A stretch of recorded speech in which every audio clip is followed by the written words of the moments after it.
Whether you're on the treadmill, a leisure runner, or a distance runner like the folks behind me here running the OC Marathon in Newport Beach, California, we need to work on our muscles. We need to take care of them. And while there are a lot of self-care techniques out there, I thought, why don't we talk to a real-life muscle work expert and get his thoughts on things on this episode of Chasing Geekdom.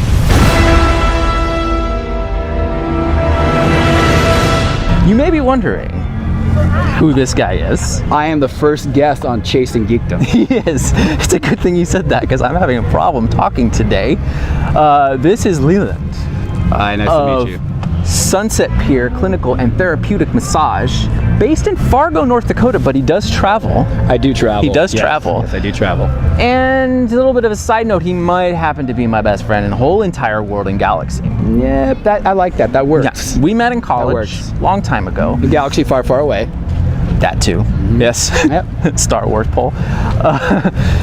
Leland is on this episode not just out of selfish indulgence of mine, because he is here from Fargo and we're hanging out at the Disneyland Resort, but also he is a professional in the massage workings. He knows a lot more about this, so I'm going to let him tell you a little bit about his practice at Sunset Pier Clinical and Therapeutic Massage, and then we're going to talk about a few things.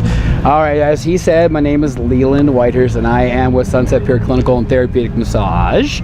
I'm a licensed massage therapist, and I'm also board certified in therapeutic massage and body work. And I'm based out of Fargo, North Dakota. This March will be my 5th year of my professional practice, but I've been massaging family and friends for a little over 35 years, and I love it. My practice is very diverse, help everybody from all walks of life, not just the fluff and buff massage make you feel good, but for aches, pains, ailments, also injury recovery, people that have severe neuromuscular conditions. I've helped out many marathon runners as well. I've had the pleasure of even working in the entertainment industry, doing backstage massage, helping out those folks, which are phenomenal and wonderful. Love them as well. And I work everybody from little kids all the way up to elderly. I think my oldest is 97. Dang. Yeah, 97. Well, so yeah. And this is not like your Phoebe Buffet kind of fluffy massage. This is like real work. Yeah, so like when we come to marathon running, we usually do a lot of sports massage therapy, and with that, the goal of sports massage is within yourself as an individual, not the Olympian that you're comparing yourself to, but yourself, to get you to the most elite peak perfection within yourself that you could possibly do in your own body. Now that we know what he can do, and I brought him here because, as we know, I've been getting in shape through the geeky runs and the whatnot, and I wanted to bring him here to ask a few questions about like race recovery or any run recovery, that kind of thing. I'm going to give you a term, and I want you to give me your thoughts on it.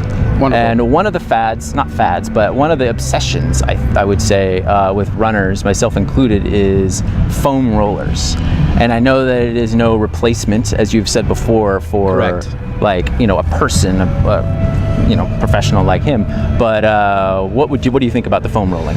Foam rollers are great. I'm glad they exist. The problem that you run into foam rollers is if you do not have the knowledge to use the equipment, you're going to injure yourself. I think that's the biggest thing. It is foam, it's not a hard surface, so you have a lot less risk in doing so.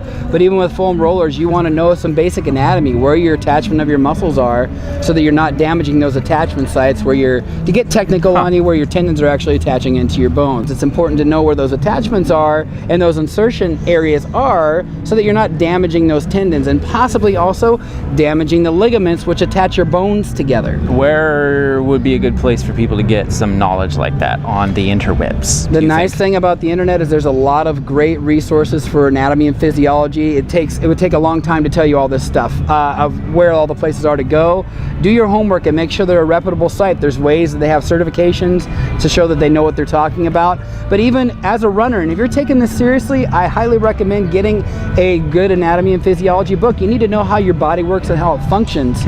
Now, okay, I haven't been running for very long. I started only, what was that, like maybe a year and a half ago, 2 years-ish. For beginner runners, people who may be in like even a weight loss transformation, what kind of recommendations would you have for people starting out running when it comes to muscle recovery, you know, this kind of thing? 'Cause Right. that might be a little bit different than someone who's already kind of established in their running career, if you will. Sure. One of the things when it comes down to beginning anything sports related, fitness related, there's an old thing out there called Wolf's Law. It's a real thing, and it basically states if it happens fast, it doesn't last. Some people want to reach the top of the mountain before doing the work needed to climb the hill. They just want to jump right to the mountain, if you will. So you want to be careful as you start out to not overwork yourself. You need to know what you're capable of doing. Don't go run a marathon right away. I've had friends that didn't even train, that were in pretty decent shape, ran a full marathon without training and messed their bodies up. So these like couch to 5K systems that they have out there are probably a good idea because it'll coach you through. Correct. There's definitely things out there to show you the beginning phases. As far as recovery is concerned, which I don't know if you want me to talk about this now or not, but it comes down to hydration is very, very important. So when you are a beginner or you are an expert elite marathon runner, or whatever you're doing as an athlete, it's very important that you have a warm-up time. There's so many different things to find on the web for exercises to do warm-up. In that warm-up, you want to make sure you're stretching every part of the body that you're going to use. And as a runner, you do not just use your legs. You're using your core. You're using your arms to propel you forward, things like that. So you want to make sure that you get a stretch out and a workout for your body to be warmed up and flexible. I got tight right in there during the Star Wars half at about mile 10, and I don't know if it had to do with this part. I bet it did. Yeah. I bet his, technically what those are is that your rhomboid muscles that pull your shoulder blades back, and he's talking about the fact that, that's a cool name. You know, his rhomboids major there was, you know, giving him fits, and I'm sure some minor was in there as well. And then that hurts your rotator cuffs or your sits muscles. So it's very important to stretch. There's this great philosophy of running and walking. Run for a little bit, walk for a little bit. Run, walk, run is a huge thing with Jeff Galloway. You guys should look him up if you're starting out. Jeff Galloway is a great trainer. He's actually run Disney's like official trainer for all of the races. Once you're done with your workout, you do need a cool down period. Very, very important. And in the cool down, you need to re-stretch your body after using it. You need to replenish your body with electrolytes. By that, I do not mean go buy the sugariest Gatorade on the planet. Gatorade's great. You don't have to have a high glycemic or a high sugar intake. There are these great resources, again, online. It's wonderful, the internet. There's these online resources how to make your own electrolytes mix. You can make it just in water and drink it. You are depleting things in your body that it desperately needs to have in it. I have to make something? You have to make something. You know, it's kind of fun. But it's probably as easy as like pouring a bowl of cereal. Right, it's much more affordable than trying to go to the health food store, which I'm glad they're there and existing. And if you don't want to have to do it, there are places you can buy this from. Yeah. But get a good mix together so you can hydrate it. The other thing that is important, and I am here, is massage therapy, even as a beginner. The fact of the matter is, you need a massage, whether you're a runner or athlete, doesn't matter who you are, from age 2 to about the day you die, every 4 to 6 weeks, just for muscular health. Now, usually when you get to be your later teen years, it's the 4 to 6 weeks thing. But it's very important to be getting that regularly to work your muscles, because when you go to see someone like me and not a fluff and buffer, you're gonna get all the toxins actually worked out of your body. There's gonna be body work that's actually gonna help you. So as my friend Brian here was really tight in one area, if nothing's done about that situation, it's gonna continue to get worse. It was a situation. And worse and worse and worse, unless someone helps him out with it. So someone trained like me can go in and release the muscle tension. And if any damage has been done to the muscle, scar tissue, knots, or we call them adhesions or trigger points, we can actually work those out of the body. And then that way we get the fresh oxygenated blood to flush out all the garbage in your muscles. And then you could be healthier and you could do better run times and put better things down because your body's got full range of motion again to the muscle. Faster. Efficient. So more PRs. Not as exhausted. Exactly, not as exhausted. So the next thing that I wanted to talk about. Now, with Run Disney races, yes, there is some pretty epic bling.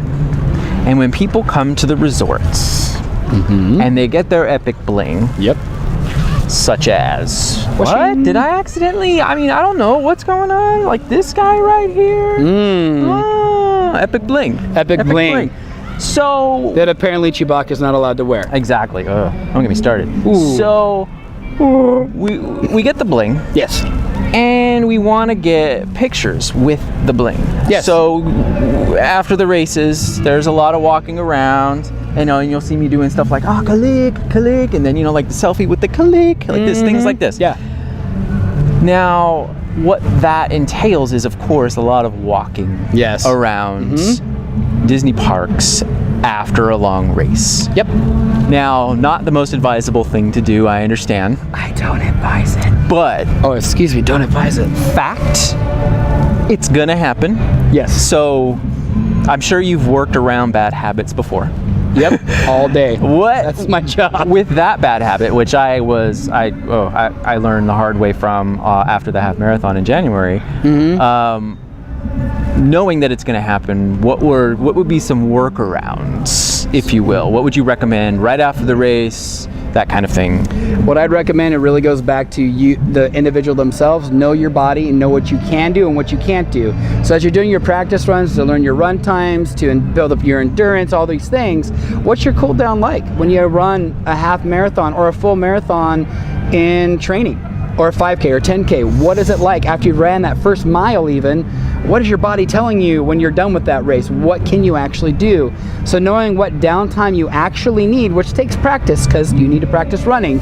So don't just do it just this one time. Learn, know yourself, because your recovery is going to be even better when you know what your body needs. Some people need lots of sleep. Maybe someone doesn't need lots of sleep. I'd say they need rest, but you know what I mean? It just depends on what the individual has going on, so that when you come to these phenomenal events, which Run Disney is phenomenal. Yeah. There's so many great events out there that you're going to want to do this. Well, the cool thing is after the race is over, if you know you need a 3-hour rest, go rest 3 hours. The parks are still open. The run happens in the morning. Very early in the morning. Very early in the morning. So you're going to have primo lighting time. You're going to have those things. Again, you want that cool down period. Make sure you're stretching. Make sure you're hydrating. Make sure you get your electrolytes. Okay. Very important. Now, but that's what I'd recommend for somebody. So around the bad habits, just know who you are, and then you don't have to worry about bad habits. So the ice baths that I see people do and athletes do sometimes as well, like in, I don't consider myself an athlete, after like football games and that kind of thing. They're not doing that usually immediately Well, when after. they're doing it after a football game, they didn't just get right off the field and jump right into that ice bath. What the ice bath is really for, it does cool down the body, but they're looking at more of a hot-cold flush, because we'll get inflammation in our body, toxins that are in our body when we work out.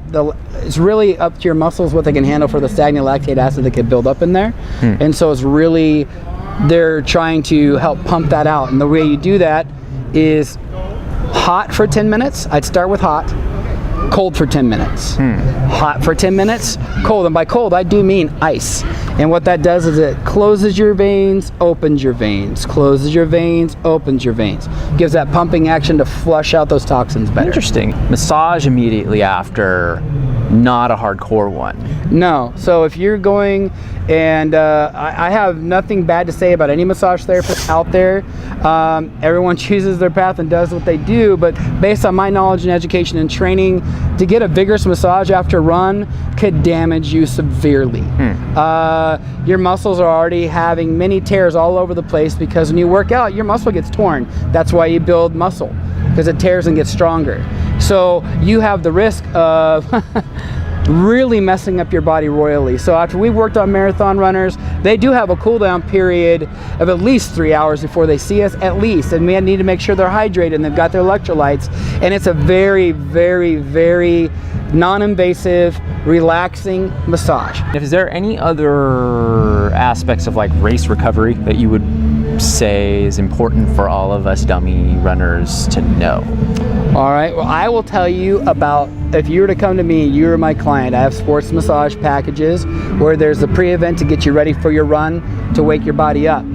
A post-event massage, that's really relaxing and not so hard, but 72 hours and no less. You can go more, but no less than 72 hours after your run. 3 days. Okay, right, 3 days. I was trying to do the math in my head. 3 days, Sorry. but literally 3 days.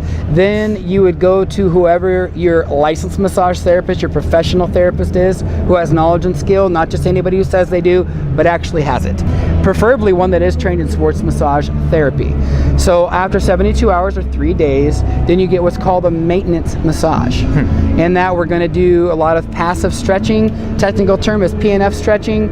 And what that's going to do is it's going to help with any scar tissue that's in your body, improve range of motion, also maintain what you have, and also help with injury recovery if you've got injuries, because that does happen. That is a wrap on the first guest ever on Chasing Geekdom, Leland from Sunset Pier Clinical and Therapeutic Massage in Fargo, North Dakota. Man, that was a lot of information to process. I'm gonna go back and rewatch all of this. Sounds like a good idea. I'll probably call you Skype, as you've mentioned before. You can FaceTime. You have Apple products. And I'm gonna get on the internet and I'm gonna learn, and I'm gonna run real fast like The Flash. I love that show. That's a great show. It's a tangent, but still, it's worth mentioning. Come on, you guys should watch that. You mentioned it in The Flash, it's fine. Oh my gosh, pun! So, thanks for coming. Thanks for having me. We've got some things to do here at the Disneyland Resort. He's here from Fargo. I mean, come on, we got to get some Disney in. Some Disney time. And yeah, that is all. Oh, and one more thing here on this episode of Chasing Geekdom. I wanted to give a shout to one of the likers, I would say, likers of Chasing Geekdom. Follower, liker. Subscriber. Yeah, exactly. Subscriber, Chasing Geekdom peep, Stacy. Yeah, Stacy Trangsrud. That's her name. Yeah, that's her name. Hi, Stacy. How's it going? So not only did I have my first guest today, I had my first shout out. So in this shout out, I have heard that Stacy is a Hollywood hopeful. Definitely. I would say. Okay.